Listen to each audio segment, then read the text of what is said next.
ओम तत्सत। वैसे तो भजन के द्वारा और प्रवचन के द्वारा दोनों देवियों ने विषय को समझा दिया है। जब भजन गाया था प्राप्ति देवी ने भीगी पलकों से, गुरु हमने तुम्हें पुकारा है, तो संकेत मिल गए थे।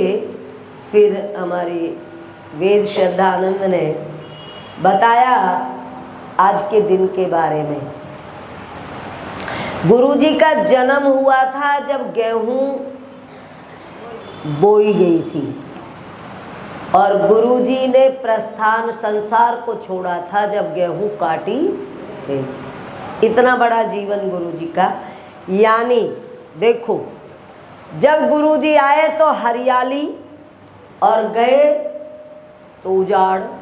अब इन दिनों उजाड़ रहता है ना खेतों में चारों तरफ, उन दिनों चलते फिरते हैं तो सारा हरा भरा रहता है, और इन दिनों चलते हैं तो सारा उजड़ा उजड़ा लगता है।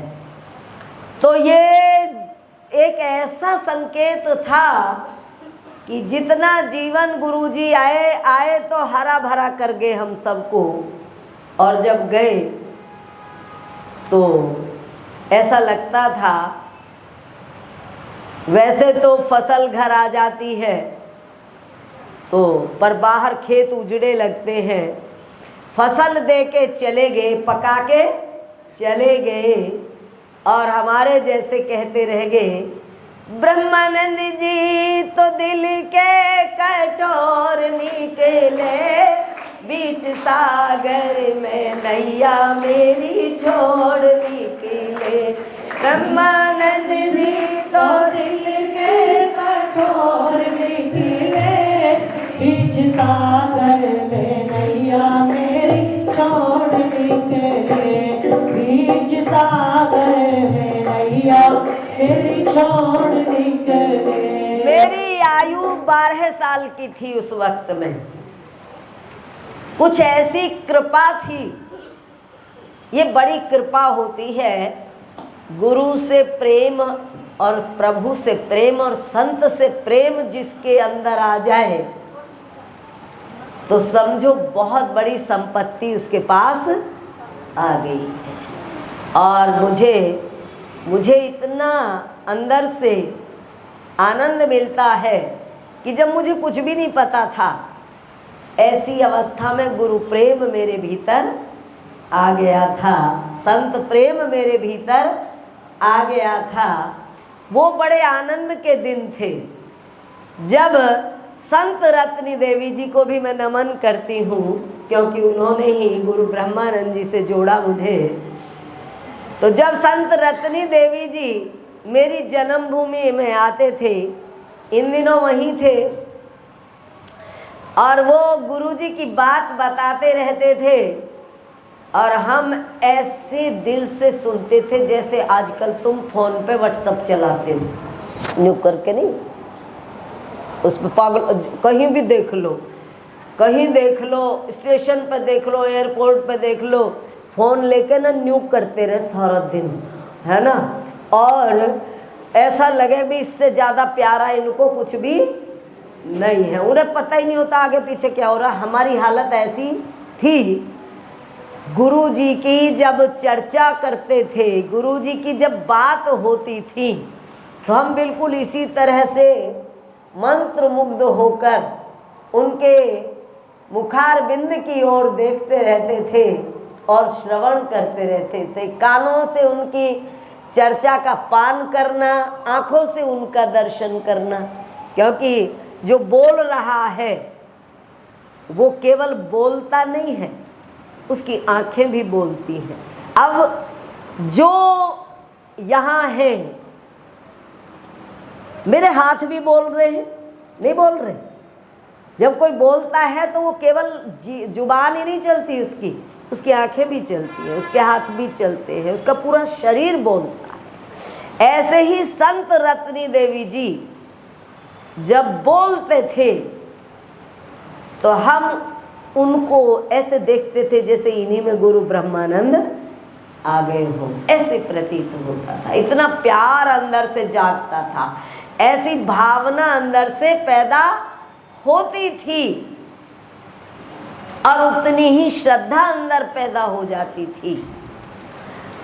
और फिर ये होता था कि वो कौन सी घड़ी होगी जब हम उनके दर्शन करेंगे। फिर ये अंदर एक तड़प होती थी, जैसे तुम्हें कोई किसी के विषय में बताए, कहीं की चर्चा करे कि वो संत है, ऐसे संत है, तो अगर तुम्हारे अंदर वो बात घर कर जाए तो तुम्हारे को अंदर से ये हो जाएगा कि ये दर्शन करने हैं, इनके दर्शन करने हैं। तो ऐसे ही हम भी अंदर से लालायित रहते थे कि ऐसा दिन कब आएगा कि गुरु ब्रह्मानंद हमारी आंखों के सामने होंगे। तो आज का दिन जैसा कि आपको पता चला, आज से 15 दिन बाद जो पूर्णमासी आ रही है, इस पूर्णमासी को गुरुजी ने ये संसार छोड़ दिया था। और कमाल की बात एक है कि हम तैयारी कर रहे थे गुरुजी के स्वागत की। हमारे जन्मभूमि में संत रत्नी देवी जी आए, गुरुजी ने भेज दिया, जाओ तो तैयारी करो। 3 महीने पहले भेजा, और उन दिनों यूँ तो था नहीं भी मोबाइल से फ़ोन से खबर चली जाएगी। यही था कि गांव में घर घर हवन होगा, सत्संग होगा, फिर लोगों में भावना जगेगी तो लोग तैयार हो जाएंगे। तो वो वहाँ 3 महीने पहले सत्संग चल रहे थे हमारे यहाँ, और सब में एक आनंद था, सब में पूरी एक, देख लो भी, ब्रह्मानंद जैसी विभूति आए और उसके आने की खबर आए तो वो खबर ही पागल बना देती है। क्या स्थिति थी हमारी जब संत रत्नी देवी जी के पास दिन रात का काम था हमारा, तो दिन रात का था, दिन में भी और रात में भी, सुबह शाम बस। और स्कूल जाते तो स्कूल में भी उनकी छवि ही अंदर बसी रहती थी। बस ये था कि कैसे ही भाग के एक बार जाके सबसे पहले उन्हीं के दर्शन करके, आप इससे अंदाज़ा लगाओ कि हमारी क्या हालत थी और क्या हमारे अंदर उनकी लगन थी। हमें ये बताया गया था कि सुबह जब उठो तो सबसे पहले अगर संत के दर्शन हो जाएं तो समझो बस इससे बढ़िया और कुछ हो ही नहीं सकता। तो संत रत्नी देवी जी जिस घर में ठहरते थे, वो घर हमारी हवेली होती थी 2-3 मंजिल की, वो उसके पास वाला घर होता था, वो सिंपल था। तो हम छत पे जब सोते थे तो मेरी कोशिश ये रहती थी, मैं ऐसे ये आंखें बंद करके ना, ऐसे यूं करके अपने उस पे से उठ के और फिर वहाँ जाके खड़े होके तब आँख खोलती थी, क्योंकि वो स्नान आदि करके ना वहाँ भजन कर रहे होते थे छत पे बैठ के।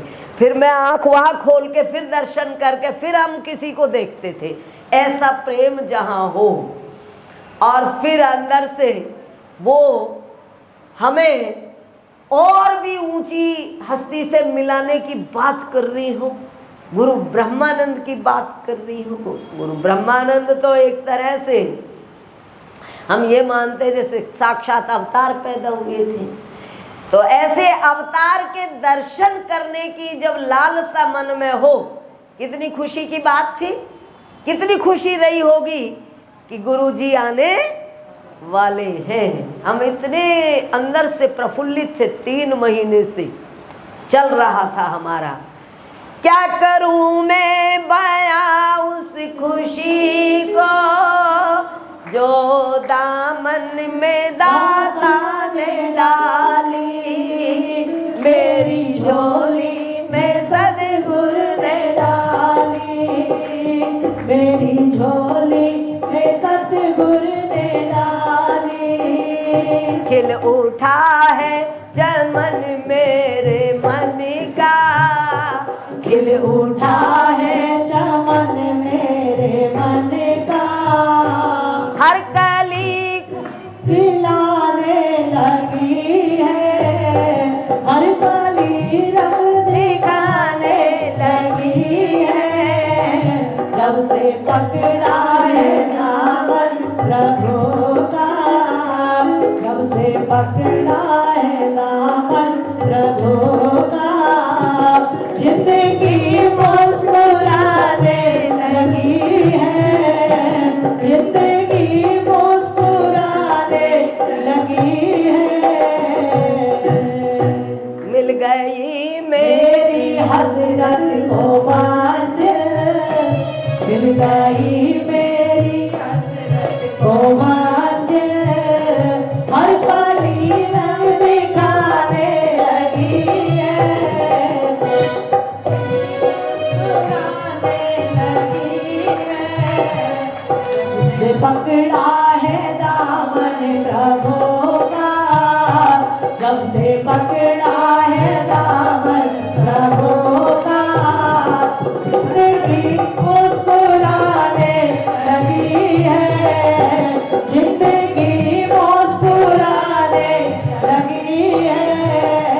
हो न जाऊं खुशी से मैं पागल, तेरे आने का संदेश सुन कर, हो न जाऊं खुशी से मैं पागल, तेरे आने का संदेश सुन कर, तेरे आने का संदेश सुन कर। गुरुजी का दिन निश्चित हो गया, और जब दिन निश्चित हो गया तो हमारी हालत कैसी थी?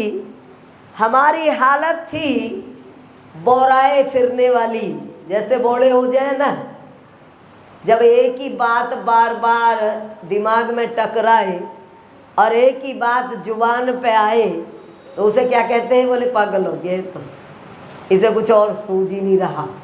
वो हमारी हालत थी। हो न जाऊं खुशी से मैं पागल, तेरे आने का संदेश सुन कर, तेरे आने का संदेश सुन कर, तेरे आने का संदेश सुन कर, तेरे आने का संदेश सुन कर।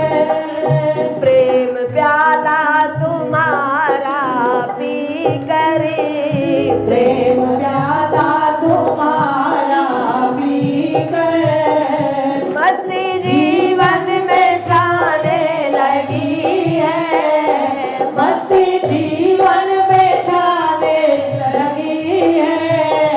जब से पकड़ा है दामन तुम्हारा, जब से पकड़ा है दामन तुम्हारा, जिंदगी मुस्कुराने लगी है, जिंदगी मुस्कुराने लगी है। मिल गई मेरी हसरत को मंजिल, मिल गई मेरी हसरत को मंजिल, हर खुशी गीत गाने लगी है, हर खुशी गीत गाने लगी है। हर खुशी